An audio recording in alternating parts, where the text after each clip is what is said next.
Welcome everyone back to weekly weather updates, and in this video we're going to have a look at the latest on Storm Babet, as we do now have a red danger to life warning. Also, we've got more amber warnings having been issued in the past 24 hours, with this red warning starting in a matter of hours now. It's good to get a video out to update you all on what is going on. So in this short update, we will primarily look at the latest weather warnings over the next 3 days, and we'll also run through the latest UKV, which should have big input into these latest weather warnings, as we're able to see where the heaviest rain will be. Pretty much everywhere is going to see significant rainfall over the coming days, with quite a few areas covered by warnings, and pretty much the whole of Northern Ireland, Northern England, and Scotland is covered by some sort of warning in the next few days. So do remember, if you enjoy my videos, make sure you like and subscribe, and remember to follow me on Twitter as well, the link's in the description. Now to start on the weather warnings, we'll try to go through these really methodically. We'll start from the south, as we have got a lot of warnings issued. So we'll start in Northern Ireland, and you can see there is a warning that has been issued for Wednesday. It expires though at 10 AM, so in a couple of hours after you see this video, or maybe before you've seen this video. So not particularly important now to look at that, but regardless, lots of heavy rain from Storm Babet for this, and there will still be more heavy rain, just not yellow warning worthy. With this other yellow warning that's issued for much of Northern England, pretty much stops Scottish borders, and it's issued from 6 PM this evening until 6 AM on Saturday, so a 36-hour warning. A further spell of persistent and at times heavy rain could lead to disruption from late Thursday through to early Saturday. Looking at 20 to 40 millimetres quite widely, 50 to 70 millimetres over the highest routes, and perhaps in a few spots in excess of 100 millimetres. Reasonably high impact, but increasing in likelihood. So there is even a possibility, some point today, we could even see that upgrade to an amber in a few spots. We do now head further northwards. We've got another widespread yellow warning. This is the sort of blanket yellow warning we do have. And again, it's from 6 AM this morning until 6 AM on Saturday, so a 48-hour warning. Again, Storm Babet bringing very wet weather. Within this yellow warning, though, we must remember we've got multiple amber warnings, and we have that red warning. So this is the blanket warning. Even if you are including this, you may have a more severe warning issued. If you look at the further details, again, 20 to 40 millimetres expected quite widely. That's well over an inch to up towards 2 inches of rainfall, 50 to 6 millimetres in a few places, and a few isolated areas 50 to 75 millimetres, and maybe in excess of 100 millimetres. And again, that does not include the amber or red warnings, which are separate and they have greater impacts.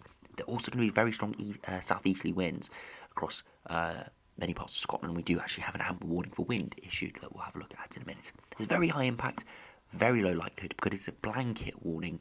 Not all areas within this warning zone are going to be seeing the very heavy rainfall, the yellow warning worthy rainfall. So that's why the likelihood is pretty low. Now, the final yellow warning issued for Thursday is this widespread yellow wind warning. It's from 3 AM this morning until midday on Friday.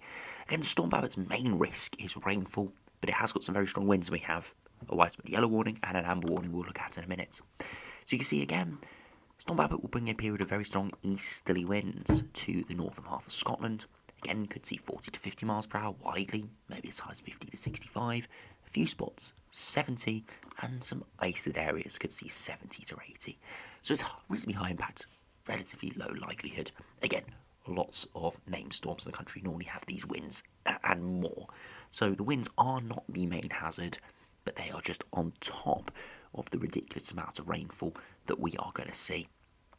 Now, if we do have a look at the amber wind within this, this is where the winds could be really quite severe along that east coast of Scotland. So widely we have a yellow wind warning, but it's in these isolated areas along the east coast we could see amber warning worthy. Again, from 10 AM until 6 PM today.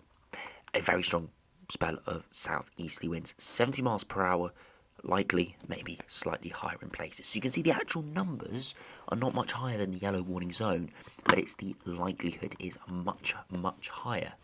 So essentially all areas could see these very strong wind gusts, but in that region it's very likely, and that is why this amber warning has been issued. So again, not the most severe warning on this for this storm, but regardless, do take note. And we've got this other amber warning, quite a small slither of a warning for the northern part of Scotland, far north here, from 6 p.m. this evening until 9 a.m. on Friday, so overnight hours. Again, very heavy rainfall from Storm Babet, again, widely 50 to 80 millimetres, perhaps 100 millimetres in the sort of 24-hour period. And again, very strong east to southeasterly winds, as it is within the yellow wind warning as well. Again, high likelihood, reasonably high impact. Finally, we'll have a look at the rain warnings for eastern Scotland. Now we have this quite large amber warning for eastern Scotland here, including some quite major towns and cities here: Perth, Dundee and Aberdeen, almost spreading towards Stirling, Glasgow and Edinburgh here. Again, you can see that again, 6 a.m. this morning until 6 p.m. on Friday, widely we're looking at 70 to 100 millimetres. That's a ridiculous amount of rainfall, 3 or 4 inches, 150 to 200 metres is possible. And we have a separate weather warning, red warning issued for quite a small region within it that we'll have a look at in a second. But again, very high impact, just not as likely as the red warning zone. So the way these warnings are structured, anywhere in that amber warning zone could see the same impacts that we see in the red warning. It's just less likely, and that is why the warning is lower. So we are going to see severe rainfall, very widespread, but it's only really likely within the red warning zone, which we'll have a look at now. Again, from 6 p.m. tomorrow until midday on Friday. So it's a shorter period than the amber warning, but it is, of course, more severe. We're looking at 150 millimetres in that period, and perhaps as high as 2 to 250 millimetres. That is 20 to 25 centimetres of rainfall. That is absolutely ridiculous amounts. That's the sort of rainfall you'd associate with a tropical storm or hurricane down in the tropics.